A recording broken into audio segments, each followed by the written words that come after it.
আন্দোলন চলছে, তার ফলে কিন্তু একদিকে যেমন বাংলাদেশের একটা পরিস্থিতি আমরা দেখতে পাচ্ছি, ঠিক তেমনই সীমান্তেরও কিন্তু একই রকমের পরিস্থিতি। যারা আসছেন, যারা যাচ্ছেন, তারা প্রত্যেকটি মুহূর্তে চিন্তায় রয়েছেন তাদের পরিবার, তাদের পরিজনদের নিয়ে। তো নয় একদমই। আর এখান থেকে আমি একটু অব্রর কাছে আসবো। অব্র, তুমি কিছুক্ষণ ধরে বলবার চেষ্টা করছিলে যে সেইখানকার পরিস্থিতি এবং তার সঙ্গে ভারতের একটা রিলেট করবার জায়গা। তার কারণ আমরা দেখছি যে বিভিন্ন সময় এই যে শরণার্থী নিয়ে তোমরা বিভিন্ন সময় সোচ্চার হয়েছ, প্রচুর পরিমাণে অনুপ্রবেশকারী তারা যেভাবে বাংলাদেশ থেকে এই রাজ্যে আসছে বা এই দেশে ঢুকছে তা নিয়ে তোমরা বিভিন্ন সময় সোচ্চার হয়েছ।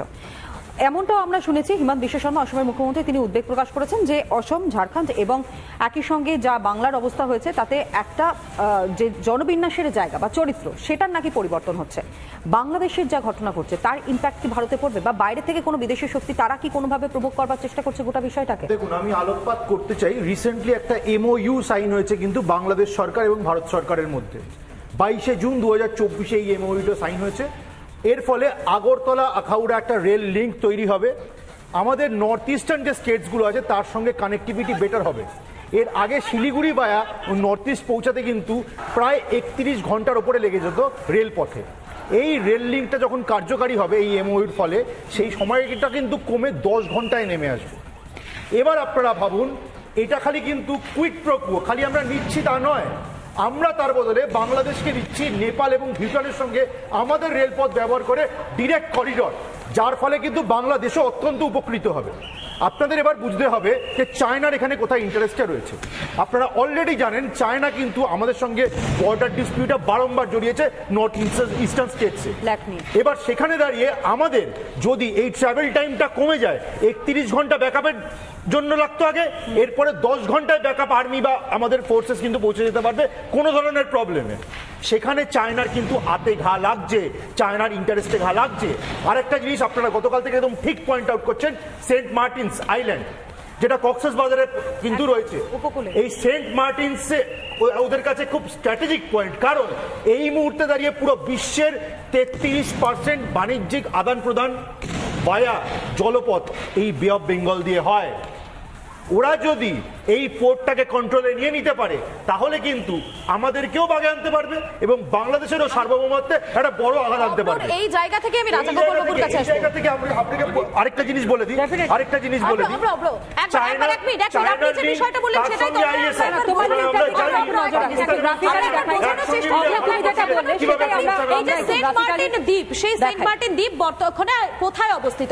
ঠিক এই জায়গাতে সেন্ট মার্টিন দ্বীপটা রয়েছে, যেখানে কক্সবাজারে টেকনাফ রয়েছে, একেবারে মায়ানমারের উত্তর পশ্চিম দিক এবং পশ্চিমবঙ্গ থেকে খুব কাছে তনয়া এই সেন্ট মার্টিন দ্বীপ। যে সেন্ট মার্টিন দ্বীপে একটা সময় মার্কিন যুক্তরাষ্ট্র তাহলে কিন্তু সেখানে সেনা যে ক্যাম্প, বেস ক্যাম্প, সেই বেস ক্যাম্প বসানোরও কিন্তু একটা কথা ভেবেছিল। সেই বেস ক্যাম্প কিন্তু বসাতে দেয়নি হাসিনা সরকার। তো সেক্ষেত্রে দাঁড়িয়ে এখন মনে করা হচ্ছে যে এর ফলেই কি, এর এই ফলটা কি আন্দোলনে গিয়ে পড়ছে? তুমি আরো একবার যদি সেন্ট মার্টিন দ্বীপটা যেটা রয়েছে সেই ভৌগোলিক অবস্থানটা, পশ্চিমবঙ্গ থেকে কতটা দূরত্ব, ভারত থেকে কতটা দূরত্ব, সেটা যদি আরো একবার বোঝানোর চেষ্টা। দেখো, একেবারে স্পষ্ট ভৌগোলিক অবস্থান কোন জায়গায় রয়েছে এবং সেন্ট মার্টিন দ্বীপের অবস্থানটা কতটা এই মুহূর্তে গুরুত্বপূর্ণ।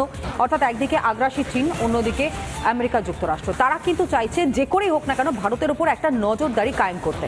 নজরদারি কায়েম করবার জন্য একেবারে প্যারালালি তারা চাইছে যে ভারতবর্ষের সঙ্গে বে অফ বেঙ্গল এবং জলপথের কানেকশনটা এবং তারই সঙ্গে প্রতিরক্ষা, অর্থাৎ প্রত্যেকটা জায়গা যদি খুব সুচারুভাবে ভাবো তাহলে পরে একটা বিষয় স্পষ্ট হচ্ছে তার অবস্থানটা, অর্থাৎ এই যে অবস্থানটা রয়েছে সেটা কেন চীন এবং আমেরিকার নজরে এই মুহূর্তে রয়েছে। আমি এখান থেকে গৌরবের কাছে আসি। গৌরব, তুমি হয়তো অনেক কিছু বলবার চেষ্টা করছো, ডেফিনেটলি তুমি বলবে, কিন্তু আমার কাছে একটা স্পষ্ট বিষয়, ছাত্ররা তারা তো একটা দেশের সার্বভৌমত্ব কোন জায়গায় রক্ষা করা সম্ভব, গণতন্ত্র কিভাবে রক্ষা করা সম্ভব, একটা স্থায়ী সরকার তাদের প্রভাব কতটা সাধারণ মানুষের ওপর পড়ে এবং তার ইম্প্যাক্ট কতটা পড়তে পারে, সমস্তটা একজন ছাত্র হিসেবে তাদের অবগত থাকাটা দরকার। তারা অবগত, তাহলে কোনোভাবে কি এই আজটা তারা পাচ্ছে না যে এই আন্দোলনকে কোনোভাবে অন্যদিকে ঘুরিয়ে দেওয়ার চেষ্টা করা হচ্ছে?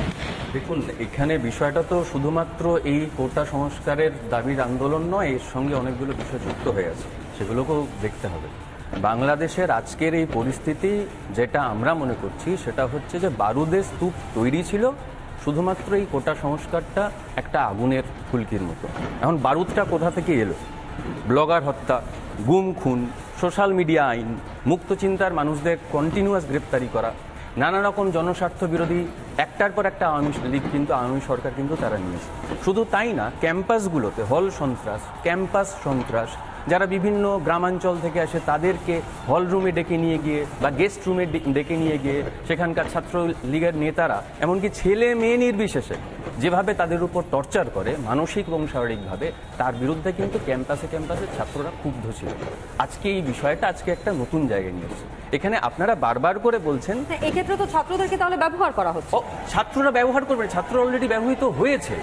ছাত্ররা দীর্ঘদিন ধরেই আওয়ামী লীগ সরকারের এই সমস্ত বিষয়গুলোকে কেন্দ্র করে ব্যবহৃত হয়েছে এবং ছাত্রলীগের বিরুদ্ধে তারা আজকে যে সোচ্চার হচ্ছে সেটা দীর্ঘদিনের ক্ষোভ। একটার পর একটা বিষয় তো ক্যাম্পাসগুলোতে হয়েছে। আপনারা যে কথাগুলো বলছেন যে এখন এখানে জামাত বা অন্যান্য কিছু লীগ যুক্ত হয়েছে, আমি আপনাকে শুধু একটা ছবি, কট্টরপন্থী মৌলবাদী যারা রয়েছে আমি তারা একটা কিন্তু শুধু আরো ছবি দেখাবো। সামনে কাজ করছে। এই ছবিটা জুম করে দেখানোর জন্য একটু দেখানো যদি সম্ভব হয়। বিশেষ বিজ্ঞপ্তি জারি করা হয়েছে যেমনটা আমরা এখান থেকে দেখতে পাচ্ছি, যদি একটু দেখানো সম্ভব আমি একটু দেখাই। আমাদের ক্যামেরা যারা রয়েছে তারা যদি একটু দেখতে পান, কিন্তু এইখানে একটা বিজ্ঞপ্তি সাধারণ শিক্ষার্থীবৃন্দ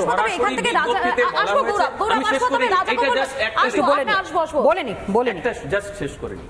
এখানে রাজশাহী বিশ্ববিদ্যালয়ের সাধারণ ছাত্রছাত্রী যারা সেখানে প্রতিবাদে নেমেছেন তারা বিজ্ঞপ্তি জারি করেছেন মানে মৌলবাদী, সেখানকার ইসলামিক মৌলবাদীদের বিভিন্ন সংগঠন, তাদের ছাত্র সংগঠন, তাদের মহিলা সংগঠন তাদের ক্যাম্পাস থেকে বেরিয়ে যাওয়ার জন্য বলেছে এবং তারা সরাসরি বলেছে এই যে কোটা সংস্কারের দাবিতে আন্দোলনকে যদি কোনোভাবে কোনো পলিটিক্যাল এজেন্ডা করা হয় তাহলে তারা তার সরাসরি বিরোধিতা করবে। এটা শুধুমাত্র ছাত্র আন্দোলনে মেট্রো স্টেশন জ্বালিয়ে দেওয়া হয়, কোন ছাত্র আন্দোলনে বাংলাদেশ টিভির অফিস জ্বালিয়ে দেওয়া হয়, কোন ছাত্র আন্দোলনে ঢাকা জেল ব্রেক করা হয়, 800-র উপরে জেলের বন্দী লোকজনদের ওখান থেকে ছেড়ে দেওয়া হয়, কোন ছাত্র আন্দোলনে করা হয়, এই উত্তর কিন্তু আইডিয়া করে দিতে হবে। আমরা এবার এর উত্তরটা আমি রাজাগোপাল বাবুর কাছ থেকে নিই। রাজাগোপাল বাবু, প্রশ্ন তো অনেকগুলো এসে গেছে, আমি কিছু একটা কথা বলে দিই। চীনকে যখন ঢোকানো হয়েছে, বাংলাদেশে চীনের যে প্রকল্প বেল্ট রুট ইনিশিয়েটিভ, বাংলাদেশ এখানে অফিসিয়ালি মেম্বার। পৃথিবীর 176টা দেশ বা চায়নার এই ইনিশিয়েটিভের মেম্বার। সুতরাং আর এই আগরতলা আকারুয়া যে প্রজেক্টটা আছে এটা 12 কিলোমিটার প্রজেক্ট, তার মধ্যে 6 কিলোমিটার ভারতে পড়ে, 6 কিলোমিটার বাংলাদেশে পড়ে, একদম জঙ্গল এলাকার মধ্যে দিয়ে পড়ে। আমরা সেইটুকুন রাস্তা মাত্র করছি এবং আকারহুয়া থেকে ঢাকা যাবার অলরেডি লাইন রয়ে গেছে, এখন ওইটুকুন হয়ে গেলে আসতে পারে। সুতরাং চীনের এই জায়গায় আকারহুয়া আগরতলা চীনের কোনো স্বার্থ নেই। বাংলাদেশ অলরেডি বিআরআই ইনিশিয়েটিভে ঢুকেছে, আমরা ঢুকিনি। সুতরাং চীন ওইটুকুন প্রজেক্টের জন্য চীনের যে স্বার্থ, এই বামপন্থী চিন্তা যে হ্যাঁ সব জায়গায় চীনের কথাটা বাদ দিন, যদি আমেরিকার কথা ধরে, আমেরিকাতে একটা সময় এই সেন্ট মার্টিনস দ্বীপে তাদের মিলিটারি বেস ক্যাম্প তৈরি করার চেষ্টা করেছিল। সেক্ষেত্রে মনে হয় না যে এই আন্দোলনে অনেকটা বেশি শক্তি সে কাজ করছে? যদি এখানে আমি আরো একবার ভৌগোলিক অবস্থান যেটা বোঝানোর চেষ্টা করলাম, যদি এখানে আমেরিকা বেস ক্যাম্পটা তৈরি করে ফেলে তাহলে কিন্তু ভারতের দিকে এগিয়ে আসাটা অনেকটা বেশি সহজ হয়ে যাবে না? মানে আমাদের দেশের সুরক্ষাটা কোথায় যেতে পারে? খুব সহজ। আমেরিকার সেখানে একটা নাভাল বেস করার ইচ্ছে ছিল, বাংলাদেশের কাছে জানিয়েছিল। বাংলাদেশ স্বাধীন সার্বভৌম দেশ, তার শক্তি হয়েছে, সে পরিষ্কার জানিয়ে দিয়েছে আমরা রাজি, ফার্স্ট ক্লাস, এতে কারোর অসুবিধা হওয়ার কিছু নয়। এবং এর জন্যই বাংলাদেশে যদি অস্থিরতা এসে যায় তাহলে দেখুন আমেরিকান প্রোডাক্ট বাংলাদেশেও বিক্রি হয়। এই হ্যাঁ, সুতরাং যত অস্থিরতা বাড়বে বাংলাদেশে বাড়বে।